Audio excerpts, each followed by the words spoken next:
Hello my dear family, welcome to మీ సుధక్క ముచ్చట్లు. ఈరోజు బయటికి వచ్చానండి. తులసమ్మ దగ్గర వచ్చి పూలను కోసుకుందామని వస్తే ఇక్కడ తులసి చెట్టు మీద నేను వత్తి పత్తి వేశాను పూజ కోసం అని చెప్పి.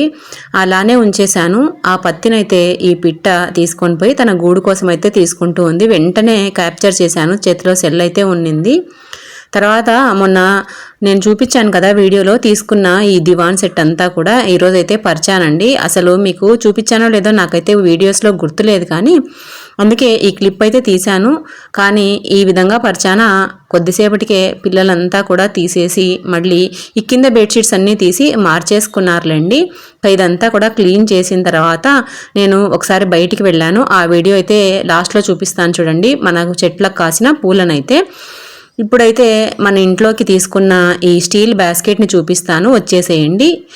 మన ఇంట్లో ఈ స్టీల్ బాస్కెట్ ఇంతవరకు అయితే తీసుకోలేదండి. అంటే టబ్బుల్లోనే వేసేదాన్ని. పనమ్మాయి ఉన్నింది కదా మొన్నటి వరకు, పనమ్మాయికి గిన్నెలన్నీ కూడా వేసేసి మనకు బయట వాష్ ఏరియా ఉంటుంది, అక్కడ తీసుకొని వెళ్ళి పెట్టేస్తే అమ్మాయి తోమి వెళ్తూ ఉండేది.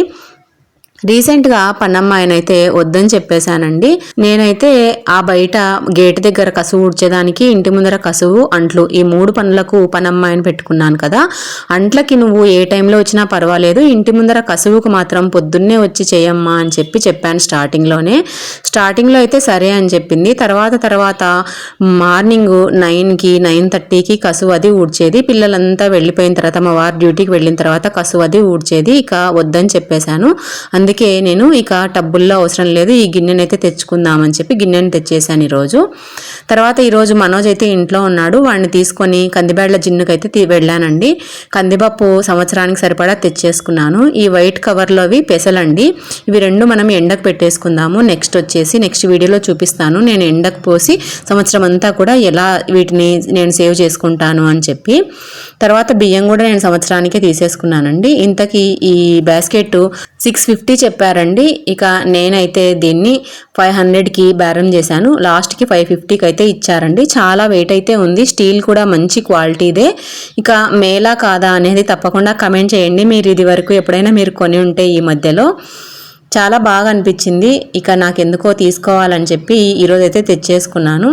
తర్వాత పిల్లలకైతే ఎగ్జామ్స్ జరుగుతూ ఉన్నాయండి. ఆల్టర్నేటివ్ డేస్లో ఎగ్జామ్స్ అయితే జరుగుతూ ఉన్నాయి. ఈవినింగ్ ఇద్దరు కూడా ఇంట్లో ఉంటారు. అంటే ఆఫ్టర్నూన్ 12కి ఎగ్జామ్ అయిపోతుంది కదా. ఇక ఆఫ్టర్నూన్ అయితే వచ్చేసి భోంచేసి పడుకొని ఈవినింగ్ అయితే ఈ విధంగా ఒకళ్ళకు డౌట్ ఉంటే ఒకళ్ళకు చెప్పుకోవడం ఏమో కానీ కొట్టుకోవడం ఎక్కువగా ఉంటుంది మా ఇంట్లో. మీ ఇంట్లో కూడా అంతేనా? డెఫినెట్గా కమెంట్ అయితే చేయండి. ఈరోజు మన ఇంట్లో అయితే ఈ మందారాలు చాలా కలర్సే వచ్చాయండి. అసలు చాలా కలర్స్ వచ్చాయి. ఏమేం మందారాలు వచ్చాయంటే ఈ విధంగా రెడ్ కలర్ మందారం అయితే ఒకటైతే వచ్చింది. తర్వాత ఈ ఎల్లో మందారం మాత్రం సైజ్ అయితే చాలా పెద్దగా వచ్చిందండి. రోజు 1 or 2 ఈ ఎల్లో మందారాలు అయితే మనకు పూస్తూనే ఉన్నాయి. తర్వాత ఈ బిళ్ళ గన్నేరు అంటారండి వీటిని. నేనైతే నిత్య కళ్యాణం పూలు అంటాను. వీటిల్లో చాలా కలర్సే ఉంటాయి. ఈ ఆకులు కూడా షుగర్కి మంచిది అని చెప్పి మా అత్తగారు చెప్పేవారు. నాకైతే కరెక్ట్గా తెలియదులేండి. తర్వాత ఈ మందారం చూసారా, రెడ్ కలర్ మందారం ఫస్ట్లో స్టార్టింగ్లో చూపించాను కదా. ఇదైతే రేర్గానే పూస్తోందండి.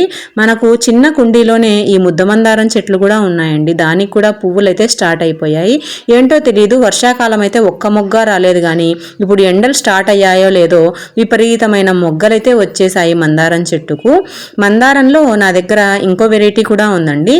ఇవేమో రెక్కలు చూసారా, ఈ విధంగా కట్ అయినట్లు ఉంటుంది. అలానే మందారం అనేది ఇలాగ కిందికి గంట షేప్లో వేలాడబడి ఉంటుంది. ఇవైతే మన ఇంట్లో 2 మొక్కలైతే ఉన్నాయి. ఇవి ఈజీగానే పెరుగుతోందండి. నీళ్లు తక్కువైనా కూడా మనకు చాలా బాగా సర్వైవ్ అవుతోంది. తర్వాత కుండీల్లోనే నేను గన్నేరు మొక్కలు కూడా వేశానండి. చెప్పాను కదా, ఎండాకాలం స్టార్ట్ అయిన తర్వాత మొగ్గలు అనేది చాలా ఎక్కువగా వస్తున్నాయి ఈ పూలు. అదేంటో నాకు అర్థం కాలేదు. తర్వాత ఇది చూసారా, నిత్య కళ్యాణం ముద్ద కలర్లో ఉంటుందన్నమాట. ఇది వైట్ కలరు నిత్య కళ్యాణం పూలు. ఇవి కూడా అంతే, ఇప్పుడిప్పుడే మొగ్గలైతే స్టార్ట్ అయ్యాయి. ఇవన్నీ కూడా నేను కుండీల్లోనే వేసుకున్నానండి. ఇవి కూడా చూసారా ఎన్ని మొగ్గలైతే ఉన్నాయో ఒకే కొమ్మకే. తర్వాత ఇందులోనే మనకు రెక్కలు చాలా ఉన్నవి కూడా ఉన్నాయి. ఈరోజైతే అవి పూలు రాలేదులేండి. తర్వాత ఇక్కడ జనరేటర్ అరుగు ఉంటుంది కదా, దానిపైన అయితే ఇలాగా ఎల్లో మందారం అయితే ఈరోజు వచ్చింది. 2 మొగ్గలు అయితే ఉన్నాయి. నిన్న అక్షయ ఒకటి కాలేజీకి అయితే పెట్టుకొని వెళ్ళింది. తర్వాత తర్వాత పింక్ మందారాలు చూపిస్తాను చూడండి. ఇప్పుడు ఇవన్నీ కూడా చిట్టి మందారాలండి. అసలు ఒకే కొమ్మకి 6-7 మొగ్గలైతే వచ్చాయి. పూలు కూడా చాలానే వస్తూ ఉన్నాయండి. తర్వాత టేబుల్ రోజులో కూడా మన ఇంట్లో 3-4 కలర్లు అయితే ఉండేవి. ఇప్పుడైతే ఈ ఒక్కటే మిగిలింది. ఎల్లో కూడా ఎక్కడో చిన్న చిన్న కొమ్మలు అయితే ఉన్నాయి కానీ ఇక ఇప్పుడైతే ఈ కలర్ మాత్రమే పూలైతే పూస్తూ ఉన్నాయి. నెక్స్ట్ పూలు పూసినప్పుడు మనకు తెలుస్తుంది ఏ ఏ కలర్స్ మిగిలిన్నాయి అని చెప్పి. బిళ్ళ గన్నేరులో ఇంతకుముందు వైట్ చూశారు కదా, ఇప్పుడైతే ఈ పింక్ కలర్ కూడా చూడండి ఒకసారి. చాలా బాగుంటాయి కదండి. ఇవి అసలు మనం కేర్ తీసుకోవాల్సిన అవసరం లేదు, ఎక్కడ పడితే అక్కడ ఇలాగా మొలుస్తూనే ఉంటాయి. ఇదైతే గోడలో ఉండింది చూడండి, గోడలో ఎలాగా విత్తనాలు పడి మనకు మొక్కలైతే వచ్చాయో అదండి. మరి చిన్ని వ్లాగ్తో అయితే మీ ముందుకు వచ్చేసాను. చాలా రోజులు అయిపోయింది కదా వ్లాగ్ షేర్ చేసి, అందుకనే ఈరోజు వ్లాగ్తో వచ్చేసాను. వీడియో నచ్చితే లైక్ చేయండి, షేర్ చేయండి. మరిన్ని ఇలాంటి వీడియోల కోసం ఛానల్ ఇప్పుడే సబ్స్క్రైబ్ చేసుకొని సపోర్ట్ ఇవ్వండి. మరొక మంచి వీడియోతో మళ్ళీ మీ ముందుంటుంది మీ సుధక్క. అంతవరకు సెలవు.